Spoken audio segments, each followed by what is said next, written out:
ইরানের ভেতর জালের মতো ছড়িয়ে ছিটিয়ে রয়েছে মোসাদ এজেন্টরা, যাদের সহায়তায় নির্ভুল টার্গেটে একের পর এক শীর্ষ নেতাদের হত্যা করেছে ইসরায়েল। গড়ে তুলেছে শক্তিশালী গুপ্তচর নেটওয়ার্ক। কিন্তু কিভাবে ইরানের ভেতরে কাজ করে মোসাদ? বিস্তারিত আরিফ হাসানের প্রতিবেদনে। বিশ্বজুড়ে কুখ্যাত অদৃশ্য শক্তি হিসেবে পরিচিত ইসরায়েলি গোয়েন্দা সংস্থা মোসাদ গুপ্তচর এই সংস্থাটি গোপনে শক্তিশালী নেটওয়ার্ক গড়ে তুলেছে মধ্যপ্রাচ্যের মুসলিম দেশগুলোতে। আর মোসাদ সবচেয়ে বেশি সক্রিয় ইরানের অভ্যন্তরে, যারা গোটা দেশ জুড়ে জালের মতো ছড়িয়ে ছিটিয়ে রয়েছে। প্রশাসন থেকে শুরু করে সাধারণ নাগরিক সবখানেই গোপনে পদচারণা রয়েছে গুপ্তচর এই সংস্থাটির, যাদের সহায়তায় একের পর এক শীর্ষ নেতাদের হত্যা করেছে ইসরায়েল। তাদের টার্গেট থেকে বাদ যায়নি 4 দশক ধরে ইরানের সর্বোচ্চ ক্ষমতায় থাকা সুপ্রিম লিডার আয়াতুল্লাহ আলী খামেনিও। টানা 40 দিন ধরে চলা সাম্প্রতিক যুদ্ধে ইরানের চেইন অব কমান্ডের 80% ভেঙে দিয়েছে ইসরায়েল। ইরানের অভ্যন্তরে মোসাদের কার্যক্রম মূলত 3টি স্তরে বিভক্ত। প্রথমত, মোসাদ এখন আর সরাসরি এজেন্ট পাঠায় না।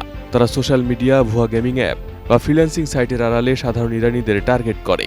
ঘরে বসে আয় করুন বা ফটোগ্রাফি প্রজেক্টের নামে তাদের দিয়ে গুরুত্বপূর্ণ স্থাপনার ছবি তোলানো হয়।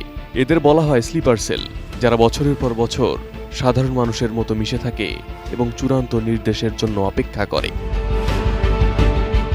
নতুন বাংলাদেশ গড়তে এলো জুলফিকার স্টিল। জুলফিকার স্টিল। দ্বিতীয়ত, প্রযুক্তি ও এআই এর সমন্বয়। 2020 সালে পারমাণবিক বিজ্ঞানী ফখরিজাদে হত্যা বা 2024 সালে ইসমাইল হানিয়ার হত্যাকাণ্ডে মোসাদ প্রমাণ করেছে তারা দুর্নিয়ন্ত্রিত প্রযুক্তিতে কতটা অগ্রগামী। তারা এমন সব ন্যানোড্রোন এবং স্যাটেলাইট নিয়ন্ত্রিত অস্ত্র ব্যবহার করে যা সাধারণ রাডারে ধরা পড়ে না। তৃতীয়ত, ভেতরের মানুষকে ব্যবহার। মোসাদের সবচেয়ে ভয়ঙ্কর দিক হল ইরানের প্রশাসনিক স্তর বা আইআরজিসির ভেতর অনুপ্রবেশ। উচ্চপদস্থ কর্মকর্তাদের ব্যক্তিগত দুর্বলতা বা আর্থিক প্রলোভনকে কাজে লাগিয়ে তারা ইনসাইড ইনফরমেশন সংগ্রহ করে। মোসাদের অপারেশনের ধরনটি অত্যন্ত নিখুঁত এবং নির্মম। সাধারণত একটি বড় হামলার আগে তারা 3টি ধাপ অনুসরণ করে। প্রথম ধাপকে বলা হয় সার্ভেইল্যান্স, অর্থাৎ স্থানীয় এজেন্টদের মাধ্যমে লক্ষ্যবস্তুর 24 ঘন্টার রুটিন এবং ছবির মাধ্যমে 3D ম্যাপ তৈরি করা হয়। দ্বিতীয়ত, লজিস্টিক সাপ্লাই, অর্থাৎ ক্ষুদ্র ক্ষুদ্র যন্ত্রাংশের মাধ্যমে পারমাণবিক কেন্দ্র বা গোপন বাংকারের ভেতরে বিস্ফোরক পৌঁছে দেওয়া হয়। এবং তৃতীয় ধাপকে বলা হয় এক্সিকিউশন।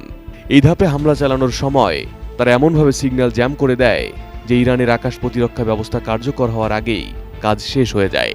আর এভাবে ইরানের ভেতর একের পর এক মিশন সফল করে আসছে মোসাদ।